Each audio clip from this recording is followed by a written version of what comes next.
My name is Clara Hayes. I'm 29, and up until last month, I was convinced I knew the meaning of family. My grandmother, Margaret, was my anchor, my closest confidant, the one soul who seemed to see me for who I truly was. When she passed away, I braced myself for grief, not for an act of profound betrayal. I certainly never envisioned my own relatives physically barring me from the reading of her will. "We've already sorted through everything," my Aunt Diana declared, her voice as cold as ice. "There's a reason you weren't invited." But when the lawyer's brow furrowed and he stated, "But her name is the only one in the will," the entire room fell into a silence so deep, it was deafening. If you're listening to this story right now, I'd love to know where you're tuning in from, so drop a comment below. And please, hit that like button and subscribe to follow me on this unbelievable journey of uncovered family secrets and long overdue justice.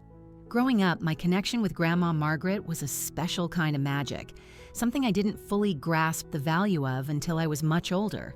While the rest of my family was caught in a relentless pursuit of status and financial gain, my grandmother was a different breed entirely. She resided at Oakwood Manor, a magnificent historic estate that had been in our family for generations. Yet she moved through the world with a quiet humility that instantly put me at ease. Our family dynamics, to put it mildly, were a tangled mess. My Aunt Diana, my mother's older sister, had seamlessly appointed herself the family matriarch after my grandfather's death. She was married to Uncle Robert, a high-powered executive who seemed to care more for his stock portfolio's performance than for any real human connection. Their children, my cousins Holly and Trent, were raised with silver spoons practically welded to their mouths, and they carried the entitled attitudes to prove it.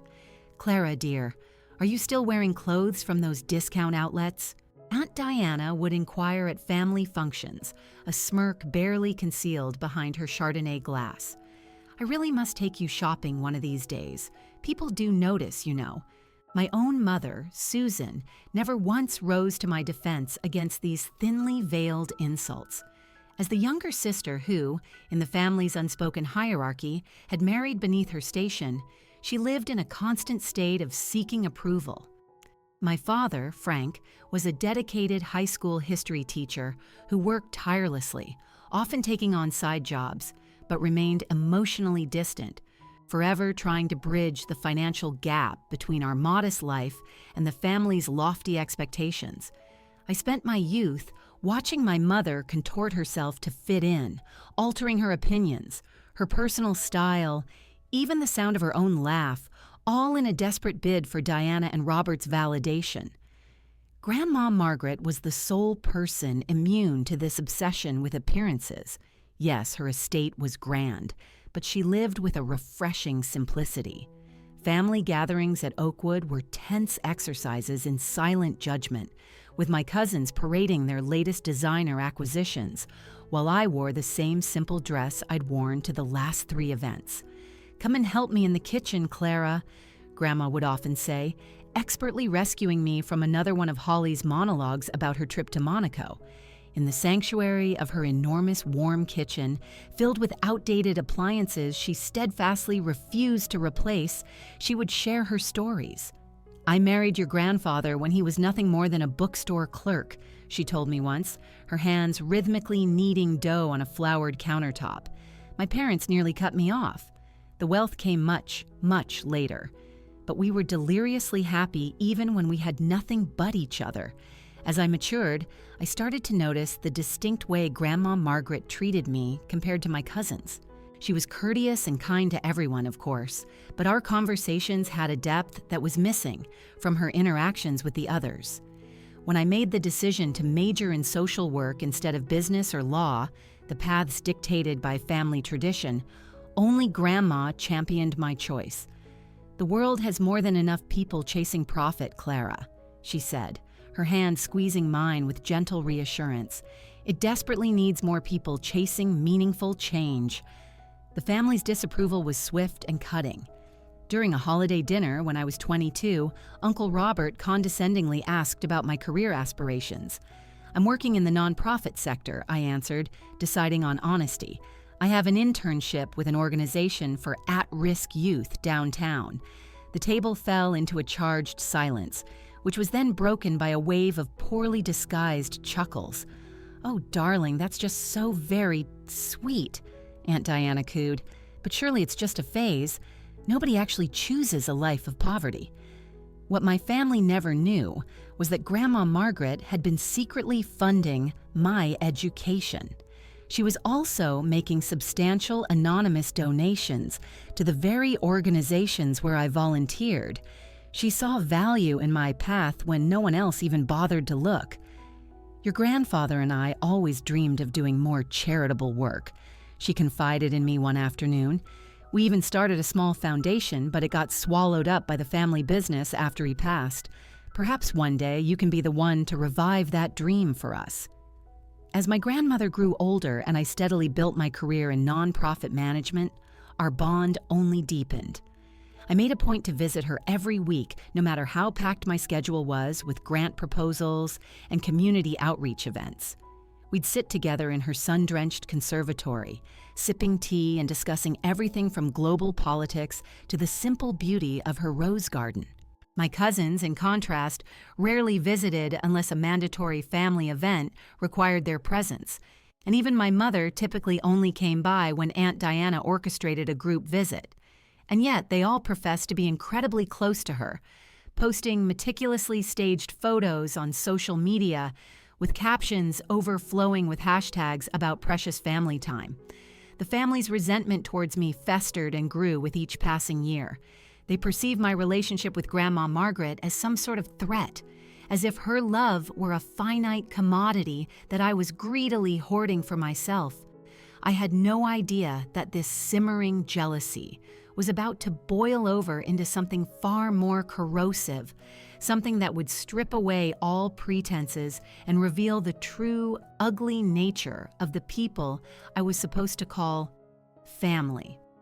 By the time I was 26, I had carved out a respectable niche for myself in the nonprofit world, serving as a program director for a foundation that provided literacy resources to underserved communities. The salary was modest, but the work gave me a sense of purpose that my family, with their focus on material acquisition, could never comprehend. Despite the demands of my job, I religiously kept up my weekly visits to Grandma Margaret. I'd bring her new books, regale her with stories from my work, and we would simply enjoy each other's quiet company. It was on one of these visits that I first noticed a tangible decline in her health. Her hands had developed a slight, persistent tremor as she poured our tea, and she seemed to fatigue far more easily than she had just months before. "Have you seen a doctor lately, Grandma?" I asked, a knot of concern tightening in my stomach as I noted the new pallor of her skin. "Oh, Dr. Evans stops by every month now," she said with a dismissive wave. "It's just old age finally catching up with me, dear. Nothing for you to fret about, but there was plenty to fret about." Within a few short weeks, I learned that Grandma had been diagnosed with congestive heart failure. The prognosis was uncertain. She could have years left, or it could be a matter of months. This news rippled through the family like a shockwave, and suddenly the estate was bustling with activity. Relatives who had been too busy to visit for years were now making conspicuous, regular appearances. "We simply must move you into a facility with round-the-clock professional care," Aunt Diana insisted during a family dinner, ostensibly celebrating Grandma's 85th birthday.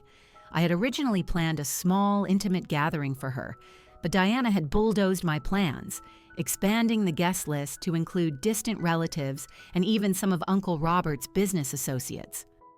"I am perfectly content in my own home," Grandma replied, her voice firm despite its frailty. "Clara has arranged for a visiting nurse to check on me daily, and that is more than sufficient."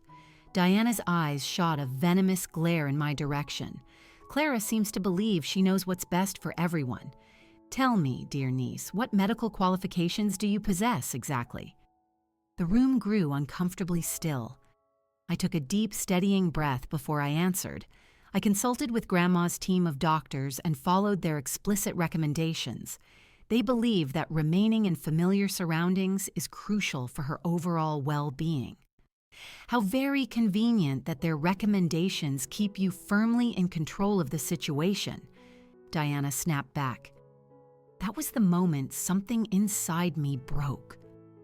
This has nothing to do with control, I said, finally standing up for myself. This is about respecting Grandma's wishes and her dignity. If you had bothered to be here more often before she got sick, you might actually know what those wishes are. The resulting explosion was immediate and vicious. Diana called me an ungrateful parasite, accusing me of manipulating our grandmother for financial gain. Uncle Robert chimed in, suggesting my nonprofit career was merely a cover for my inability to succeed in the real world. Even my cousins joined the fray, with Holly suggesting I had somehow brainwashed Grandma against her own family. My mother sat there silently, her eyes fixed on her plate, while my father mumbled something about everyone needing to calm down. The damage, however, was done. From that day on, I was officially branded the family opportunist, the charity case who was shamelessly taking advantage of a vulnerable, elderly woman. Diana launched a full-scale smear campaign against me, calling other relatives to plant seeds of doubt and suspicion. She even contacted some of Grandma's oldest friends, insinuating that I was isolating her for my own selfish purposes. The most heartbreaking part was that her tactics were working. People began to look at me with a new, guarded suspicion. My access to Grandma became increasingly restricted. Your aunt thinks it would be best if all visits are scheduled through her from now on, the new daytime nurse informed me coolly when I arrived for my regular Wednesday visit. Apparently, Miss Margaret has been quite exhausted after your recent visits. I was devastated, but refused to be shut out completely. I started calling instead of visiting, though our conversations grew shorter as Grandma's energy waned. During one of our last truly lucid conversations, about 3 months before she passed, she sounded unusually urgent. "Clara, there is something in the attic I want you to have," she said, her voice a little stronger than it had been in weeks. "It's a wooden box with brass corners. It's in the north corner under the eaves. Will you get it for me the next time you visit?" "Of course, Grandma." "What's inside it?" I asked. "Just some old memories," she replied cryptically. "Memories that might make more sense to you than to anyone else. And a key. The key is very important, Clara." I promised I would retrieve the box on my next visit, but when I arrived the following week, I was met at the door by Uncle Robert, who claimed Grandma was too tired for any visitors. I tried again several more times, only to be met with the same excuse. In a fit of desperation, I drove to the estate very early one morning, hoping to catch the night nurse before she left. The night nurse, a kind woman named Rachel, was far more sympathetic. "She asks about you all the time," Rachel confided in a hushed voice. "I can give you 15 minutes while I'm filing my report, but if anyone sees you, I was never here." I tiptoed upstairs and found Grandma sleeping peacefully. Not wanting to disturb her, I decided to creep up to the attic instead, determined to at least fulfill that part of my promise. I found the box exactly where she'd described it. Inside were bundles of old letters tied with faded ribbons, photographs I'd never seen before, and a small, ornate brass key. I closed the lid and took the box with me, intending to show it to Grandma when she awoke. But as I started down the attic stairs, I heard voices from the foyer below. Aunt Diana had arrived unexpectedly early. Rather than risk a confrontation, I slipped the box into my tote bag and left quietly through a side entrance, vowing to bring it back on my next visit. But that next visit never came. 2 weeks later, my mother called to inform me that Grandma had been moved to a hospital. 3 days after that, she was gone. I never even got the chance to say goodbye. The wooden box sat in my small apartment, unopened since my initial discovery, a silent testament to a final, unfulfilled promise. A strange intuition told me that whatever secrets it held were meant for a time after Grandma was gone. I had no idea just how prophetic that feeling would turn out to be. The information about the will reading didn't come from a formal notice, but from a group text my cousin Trent sent, presumably by mistake. Will reading at Oakwood Manor Thursday at 2 p.m. Professional attire required, it read, followed moments later by, "Oops, wrong chat." Despite the blatant message that I was being excluded, I resolved to go. Margaret was my grandmother too, and no matter how strained our family ties had become, I felt I deserved to be there for this final solemn chapter. I spent Wednesday evening mentally fortifying myself, choosing a simple, respectful black dress and digging out the pearl earrings Grandma had given me for my college graduation, the only piece of family jewelry I owned. Thursday afternoon was unseasonably warm for October, the kind of golden autumn day Grandma had always adored.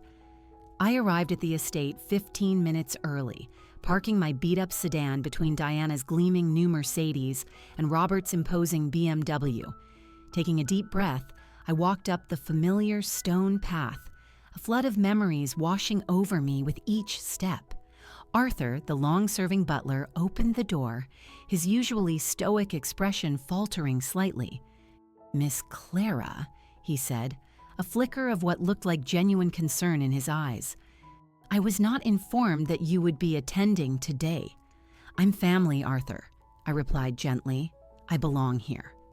He gave a slight, almost imperceptible nod and stepped aside. The grand foyer was filled with relatives dressed in somber, expensive clothing, their hushed conversations ceasing the moment I entered. Trent's eyes widened in panic, and he scurried off to find his mother. I walked into the main sitting room where the gathering was to take place. Family members I hadn't seen in years suddenly found the pattern on the Persian rug fascinating, their eyes darting away whenever they met mine. My mother approached me cautiously, wringing her hands. "Clara? Honey? I didn't know you were coming," she whispered, nervously glancing over her shoulder. She's organizing everything." "I saw the group text, Mom," I said, my voice firmer than I felt. "I have every right to be here." Before she could respond, Aunt Diana strode into the room, her face a mask of barely contained fury. Uncle Robert trailed close behind, his hand on her elbow as if to physically restrain her. "What are you doing here?" she demanded, her voice sharp and loud enough for everyone to hear. "This is a private family matter." "I am family," I repeated, my own voice trembling slightly despite my efforts to remain calm. Margaret was my grandmother, too. Diana let out a short, cold laugh, completely devoid of humor. "Family? You forfeited that right when you manipulated a sick old woman and turned her against the rest of us. You weren't invited for a reason." People were now staring openly, some with morbid curiosity, others with clear discomfort. I felt a hot flush creep up my neck, but I held my ground. I never manipulated anyone. I simply loved her and spent time with her, which is more than I can say for most of the people in this room. "How dare you?" Diana hissed. "We've already discussed everything and divided her personal effects according to what we know she would have wanted. You were deliberately excluded because of your behavior. Everyone in this family knows you were just after her money. The accusation struck me like a physical blow. That's a lie. I never asked Grandma for a single thing." "Oh, please," Diana scoffed. "Your little career in poverty tourism wasn't fooling anyone. We all knew you were just waiting for Grandma to bail you out of your poor life choices." My mother finally spoke, her voice timid. "Diana, perhaps we should just let her stay. What harm could it possibly do?" "Stay out of this, Susan," Diana snapped, turning on her. "You never could control your daughter. That's why she ended up this way." The room had gone utterly silent, everyone a captive audience to our family's ugly implosion. Uncle Robert stepped forward, attempting a more diplomatic tone. "Clara, this is a difficult time for everyone. Perhaps it would be best if you left now. We can discuss any concerns you might have at a more appropriate time." I looked around the room, scanning the faces of people who shared my DNA but felt like complete strangers. "I'm not leaving. Grandma would have wanted me here. Diana's face hardened into a flinty resolve. Fine, you leave me no choice. She pulled out her phone and made a curt call. Within minutes, a security guard I'd never seen before appeared in the doorway. "This woman is trespassing," Diana informed him coldly. "Please escort her from the property." "Miss, I'm going to have to ask you to come with me," the guard said, looking deeply uncomfortable but resolute. The humiliation was a crushing weight. Tears burned my eyes as I looked from face to face, searching for a single ally. My mother looked away, her shoulders slumped. My father stared intently at his shoes. Even my younger cousins, with whom I had once played hide and seek in this very house, avoided my gaze. "Fine," I said, my voice cracking. "I'll go." "But Grandma would be ashamed of every single one of you right now." I walked out with as much dignity as I could muster, the guard following a few paces behind me. I made it to my car before the dam broke and I began to sob, the raw grief of losing Grandma now compounded by the bitter sting of this ultimate rejection from my family. I don't know how long I sat there before my phone buzzed. It was a text from an unknown number. "Wait there. Do not leave. Mr. Harrison, Margaret's attorney." I wiped my eyes, checked my ruined mascara in the rearview mirror, and waited. A few minutes later, a tall man in a charcoal suit approached my car. He looked to be in his early 50s with kind eyes and salt and pepper hair. He led me to a quiet bench in Grandma's beloved rose garden, now beginning to fade with the autumn chill. "I must apologize for what you just endured," Mr. Harrison began. "I arrived late to find your family had staged some sort of unofficial reading without me present. They said everything was already divided," I murmured, the hurt still raw in my voice. Mr. Harrison's frown deepened. "That is legally impossible. A will cannot be executed without the named executor, which in this case is me. Whatever they were doing was not binding." A tiny flicker of hope ignited in my chest. "So what happens now, he said, opening his briefcase. "We address the actual will, but before we go back in there, you need to be prepared." He paused, choosing his words with care. "Miss Hayes, your name is the only one in the will." I just stared at him, my mind refusing to process the words. What? That can't be right. What about my mother, my aunt, everyone else? "There are certain conditions and stipulations for the others," he clarified, "but you are the primary beneficiary. Your grandmother was very, very specific." He handed me a crisp document. "This is a copy. You should review it before we return." With trembling hands, I opened the folder, and there it was, in stark black and white. "I, Margaret Eleanor Hayes, do hereby bequeath the entirety of my estate to my granddaughter, Clara Susan Hayes." "This makes no sense," I whispered. "Why, the family will be furious." "Your grandmother had her reasons," Mr. Harrison replied gently, and she anticipated this reaction. That is why her instructions to me were so precise. I closed the folder, my head spinning. "What do we do?" "Now," he said, standing and offering me his hand. "We go back inside, and I do my job. Are you ready?" It won't be pleasant. A part of me wanted to run, to escape the inevitable storm, but Grandma had made her choice. I owed it to her to see it through. "Yes," I said, squaring my shoulders. "I'm ready." We walked back toward the house together. This time, when Arthur opened the door, his face registered shock, followed by something that looked remarkably like satisfaction. "Mr. Harrison," he said with a formal nod. "They are all waiting in the sitting room." The moment we entered, the conversation died. Aunt Diana's expression shifted from confusion to pure rage. "What is the meaning of this? We asked her to leave."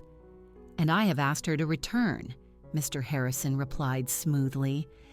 "As the executor of Margaret Hayes's last will and testament, I cannot proceed without all relevant parties present." "Relevant parties?" Uncle Robert repeated, his businessman's instincts clearly sensing a shift in power. "What precisely does that mean?" Mr. Harrison placed his briefcase on the coffee table. It means I am here to conduct the official reading of the will, which can only be done by me, the named executor. Any discussions you have had previously were premature, and I must stress, non-binding. The atmosphere in the room turned electric. My cousins exchanged nervous glances. My mother looked utterly bewildered. "But we already agreed on the distribution," Diana protested, her voice losing its commanding edge. Mother and I discussed her wishes at length. "I'm afraid," Mr. Harrison said, his tone professionally detached, "that any verbal agreements are superseded by the legal document Mrs. Hayes signed and had properly witnessed. Now, if everyone would please be seated, we can begin."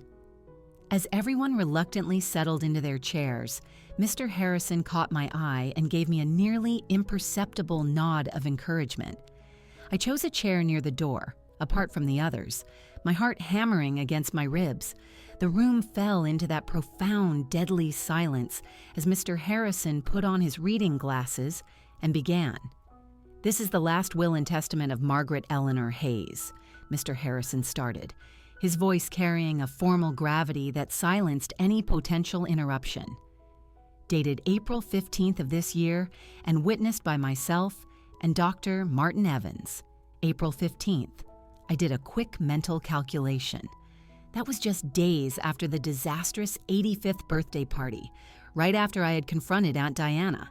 It was after Grandma's health had taken a serious turn," Mr. Harrison continued. "I, Margaret Eleanor Hayes, being of sound mind and body, do hereby set forth my final wishes regarding the distribution of my estate and all its assets." He paused, his eyes scanning the room. Before detailing the distributions, Mrs. Hayes included a personal statement which she requested be read in its entirety. Diana shifted impatiently. "Is that really necessary? We all knew Mother. Just get on with it." Mr. Harrison fixed her with a stern gaze. "As executor, I am legally obligated to read the will precisely as it is written. This is a legal proceeding, Mrs. Winter, not a casual family chat." Properly chastised, Diana fell silent. Mr. Harrison cleared his throat and read from the document. "To my family gathered here today. Throughout my 85 years, I have learned that the true measure of a person's wealth lies not in what they accumulate, but in how they choose to share it. Possessions mean nothing if they do not serve a greater purpose or reflect one's deepest values. For too long, I have watched with growing sadness as certain members of this family became fixated on material gain and social standing, often at the expense of compassion, authenticity, and genuine connection. I have seen kindness mistaken for weakness and generosity viewed with suspicion. While some of you visited me only when it was convenient or advantageous, one person in this family consistently demonstrated unwavering love, respect, and care, with no expectation of reward. One person saw me not as a matriarch or an inheritance, but as a human being. It is for this reason that I have made the following decisions." He paused again, and the tension in the room was a physical thing. "To my granddaughter, Clara Susan Hayes, I bequeath my entire estate, including my home at Oakwood Manor, all financial accounts, investment portfolios, and all personal effects." The silence was shattered by a collective gasp. "She what?" Diana shrieked, jumping to her feet. "That's impossible. She was manipulated. Clara obviously got to her when she was vulnerable and sick." "That cannot be legal," Uncle Robert declared, his face flushing a deep, mottled red. "Margaret was not in her right mind. We will contest this." The room erupted. Holly burst into theatrical sobs while Trent shouted about betrayal. I sat frozen, the words echoing in my ears. The entire estate. It was overwhelming, incomprehensible, and utterly terrifying. Mr. Harrison waited patiently for the storm to break. "If I may continue," he said, raising his hand for silence. "There are additional stipulations." The room quieted, outrage giving way to anxious curiosity. "While the estate in its entirety is bequeathed to Miss Clara Hayes," He read, Mrs. Hayes also established a series of conditional bequests for other family members. A wave of hope washed over the room. These conditional bequests, he continued, are entirely dependent upon the treatment of Clara Hayes by each family member, both prior to my death and in the aftermath of this reading. The silence that followed was absolute. I could practically hear the gears turning in their heads as they frantically replayed every interaction they'd ever had with me. Mrs. Hayes kept meticulous records, Mr. Harrison explained, referencing another document. She also consulted with me regularly about her observations. My mind flashed to the wooden box, the letters, the photos. It was all part of her documentation.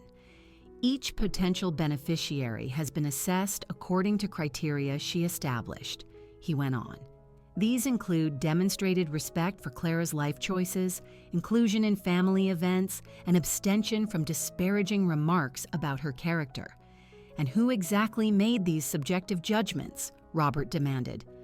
Mrs. Hayes kept extensive journals, Mr. Harrison replied coolly. Furthermore, she employed the services of a private investigation firm to document certain incidents she found particularly troubling. Private investigators. The revelation hit me as hard as it did everyone else. My quiet, gentle grandmother had been building a case. This is insane, Diana cried out. My own mother spied on us. She sought to protect her granddaughter from what she perceived as a coordinated campaign of emotional abuse and isolation, Mr. Harrison corrected her. And based on my observations here today, her concerns were entirely well-founded. He turned a page. Now, regarding the specific bequests. Mrs. Hayes established a trust of $3 million to be distributed among certain family members, according to the assessment metrics. Based on the documentation she provided me, I regret to inform you that, at present, none of the family members here today have qualified for their designated portions. The ensuing chaos made the previous outburst seem tame. Accusations flew, mostly at me. Uncle Robert threatened lawsuits. Diana called me a manipulative fraud. Through it all, Mr. Harrison remained an island of calm, occasionally referencing specific dates and incidents. On March 10th, he noted at one point, Mrs. Winter instructed the household staff to inform Clara that her grandmother was unavailable, despite Mrs. Hayes specifically asking to see her that day. Diana went pale. Mother was confused. She needed rest. Dr. Evans's notes from that day indicate she was lucid and in good spirits, he countered smoothly. As the arguments raged, I saw my mother, Susan, sitting quietly, tears streaming down her cheeks. Unlike the others, she hadn't joined the chorus of accusations. Our eyes met, and she quickly looked away, her face a portrait of guilt. Finally, Mr. Harrison raised his voice slightly. I should also note that Mrs. Hayes had her mental competency officially evaluated on 3 separate occasions during the drafting of this will. The document is, for all legal intents and purposes, bulletproof. He then turned directly to me. Miss Hayes, your grandmother also left you a private letter. Would you like it now or later? All eyes swiveled to me. Later, please, I managed to say. The conditional bequests, Mr. Harrison announced to the room, remain available for a period of 1 year. Mrs. Hayes was clear that she hoped for reconciliation, though she left the terms of that reconciliation entirely in Clara's hands. And with that final devastating sentence, every greedy, calculating gaze in the room turned to me. In the space of an hour, I had gone from the family pariah to the sole gatekeeper of their financial futures. The feeling was as terrifying as it was surreal. The formal reading concluded, and as family members began to disperse, their shock giving way to strategic repositioning, I was suddenly the most popular person in the room.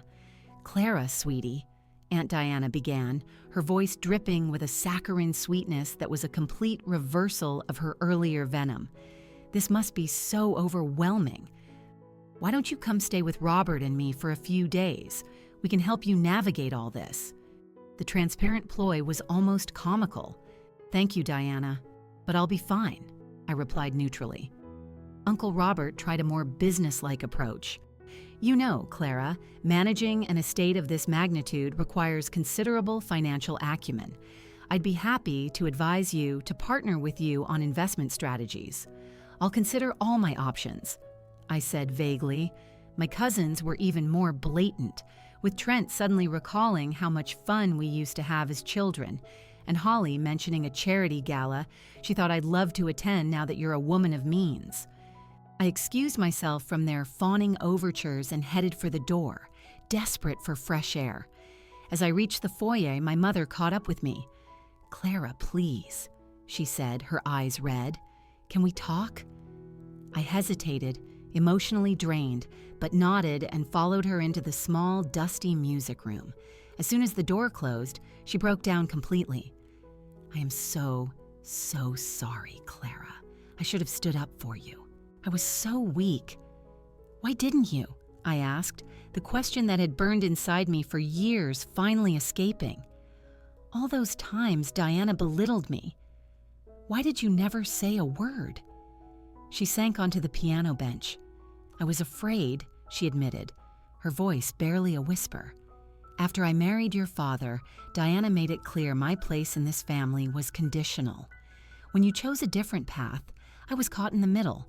I thought I could protect you better by staying in their good graces. You chose her over your own daughter," I said quietly. "They cut me off from Grandma when she was dying." "Did you know that?" Her face crumpled. "I suspected. But Diana said it was doctor's orders. I should have questioned it. I should have done so many things differently." We sat in silence, the weight of years of unspoken hurt hanging between us. "Clara," she finally said, her voice thick with tears, "I know I don't deserve your forgiveness, but I have always loved you. I've always been so proud of you, even when I was too cowardly to say it. A part of me wanted to cling to my anger, but I saw the raw sincerity in her eyes. I saw the chance for the healing that Grandma had perhaps intended all along. "I need time, Mom," I said. She nodded, understanding. "Of course. Just please don't shut me out." As we left the room, Mr. Harrison approached me. "Miss Hayes, your grandmother asked me to tell you that the wooden box, I believe you know the one, contains additional information she wanted you to have before making any decisions about the conditional bequests." I nodded, the box in my apartment suddenly feeling much heavier. "Thank you, Mr. Harrison. I'll look at it tonight." The drive home was a blur. Once inside my apartment, I went straight to the box. The photographs showed a young, vibrant Margaret with a man who was not my grandfather. The letters, spanning decades, chronicled a deep, lost love, a man she was forced to give up due to family pressure. "I chose security over love," she had written in a journal tucked at the bottom. "It is my life's one great regret, a mistake I pray you never repeat, Clara." Deeper still, I found the evidence. Printed emails between Diana and the daytime nurse, explicitly instructing her to limit my access to prevent undue influence on financial matters. Detailed logs of cruel remarks, of times I was deliberately excluded. Grandma had documented everything, building a case not just for her will, but for my own understanding. 2 weeks later, I called a family meeting at Oakwood Manor. Everyone, of course, attended.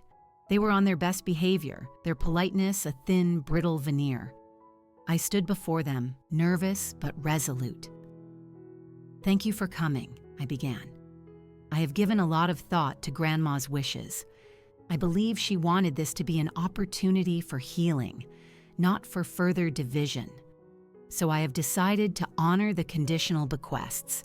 A collective sigh of relief went through the room.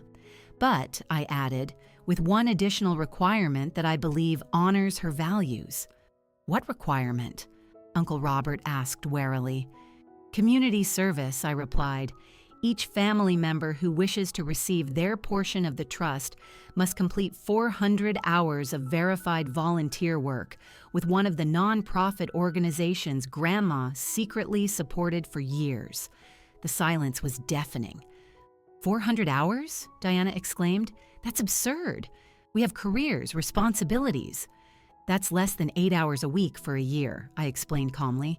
The organizations offer flexible schedules. This is a way to honor Grandma's true legacy.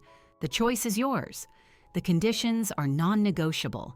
As arguments erupted, their true characters resurfaced, the forced kindness evaporating at the first sign that the money wouldn't be easy. In that moment, I understood exactly what Grandma had done. She had known them all too well. The meeting ended with most of the family storming out, vowing to contest the will again. Only my mother remained. "I'll do it," she said quietly. "Not for the money, but because I need to make things right, with you and with Mom."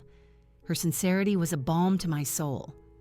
"I believe you," I said, and for the first time in my adult life, I felt a flicker of real hope for our relationship. A sense of peace settled over me. Grandma had given me more than an inheritance. She had given me clarity.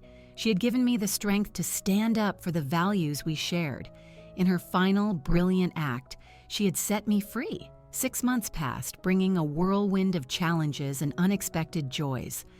With Mr. Harrison's guidance, I established the Margaret Hayes Foundation, channeling the estate's resources into the causes she had so passionately supported in secret. Oakwood Manor itself was transformed. The stuffy sitting rooms became meeting spaces for community groups. The vast gardens were open to the public once a month. The guest house now housed a rotating residency for artists from underserved communities. Letters poured in from people whose lives had been touched by Grandma's anonymous generosity over the years. Students who received scholarships, families who got life-saving medical care, small businesses launched with her seed money. I wasn't just managing assets, I was stewarding a legacy of kindness. My mother flourished. She completed her 400 hours in just 5 months and then kept on volunteering. The work changed her. "I feel like I'm finally becoming the person Mom always wanted me to be," she told me, a genuine smile lighting up her face.